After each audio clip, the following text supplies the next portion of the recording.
Hello friends, welcome to my channel. आज हम लोग करेंगे भारतीय नदियाँ के महत्वपूर्ण क्वेश्चन, जिसमें हमारा पहला क्वेश्चन है गंगा नदी का उद्गम स्थल क्या है। तो क्या है हमारा गंगा नदी का उद्गम स्थल? गंगोत्री ग्लेशियर है। गंगा नदी हमारा दो नदी से मिलकर बनता है, जो है कि भागीरथी है ना, और अलकनंदा। ये दो नदी से मिलकर हमारा बनता है गंगा नदी। ठीक है, चलिए नेक्स्ट बढ़ते हैं। ब्रह्मपुत्र नदी को तिब्बत में क्या कहा जाता है? तो ब्रह्मपुत्र नदी को तिब्बत में सांगपो कहा जाता है। और यही चीज़ जब अरुणाचल में आता है तो इसको हम लोग अरुणाचल में दिहांग के नाम से जानते हैं। ठीक है, और असम में हम लोग इसको ब्रह्मपुत्र के नाम से जानते हैं, ब्रह्मपुत्र। जब ये बांग्लादेश में जाता है, बांग्लादेश में ब्रह्मपुत्र नदी को हम लोग जमुना के नाम से जानते हैं। ठीक है, चलिए नेक्स्ट चलते हैं। हमारा नेक्स्ट क्वेश्चन है गोदावरी नदी का उद्गम स्थल क्या है? तो अमरकंटक, महाबलेश्वर, ऊटी, केदारनाथ। तो यहाँ पे वो ऑप्शन नहीं है हमारा गोदावरी नदी का उद्गम स्थल त्र्यंबकेश्वर है। त्र्यंबकेश्वर हमारा सही उत्तर है, त्र्यंबकेश्वर।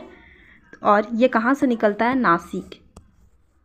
ठीक है, नासिक से हमारा ये त्र्यंबकेश्वर जगह से गोदावरी नदी निकलती है। चलिए नेक्स्ट चलते हैं। यमुना नदी का उद्गम स्थल क्या है? तो यमुना नदी का उद्गम स्थल हमारा है यमुनोत्री ग्लेशियर। नेक्स्ट, नर्मदा नदी कहाँ गिरती है? तो नर्मदा नदी हमारा गिरती है अरब सागर में। ठीक है, आगे बढ़ते हैं। कृष्णा नदी का उद्गम स्थल कौन सा है?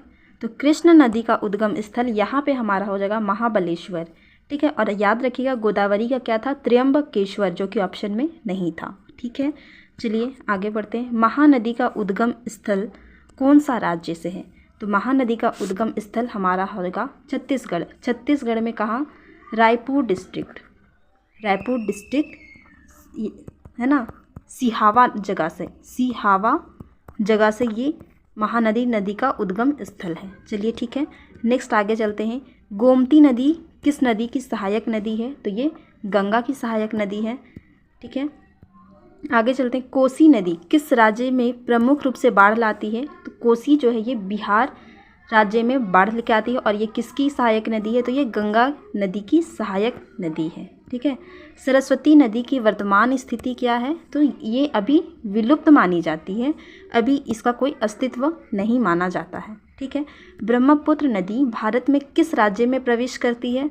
तो ये कहाँ प्रवेश करती है? हमारा जो ये तिब्बत से होकर अरुणाचल प्रदेश, फिर असम होते हुए वेस्ट बंगाल होते बांग्लादेश में गिरती है। तो ये कहाँ से प्रवेश करती है? अरुणाचल प्रदेश। और अरुणाचल प्रदेश में इसे कौन से नाम से जाना जाता है? ब्रह्मपुत्र नदी को दिहांग के नाम से जाना जाता है। ठीक है, नेक्स्ट चलते हैं। गंगा और यमुना का संगम कहाँ होता है? तो कहाँ होता है? ये प्रयागराज यूपी में होता है। ठीक है, साबरमती नदी कहाँ गिरती है? तो साबरमती नदी हमारा कहाँ गिरती है? इस पे जो है आप इस लोग अरब सागर बहुत लोग बोल सकते हैं, लेकिन ये अरब सागर नहीं होगा, ये खंबात की खाड़ी से होगा। ये साबरमती नदी जो है ये अरावली हिल से निकलती है ना, और राजस्थान फिर गुजरात होके ये खंबात की खाड़ी में जाकर गिरती है।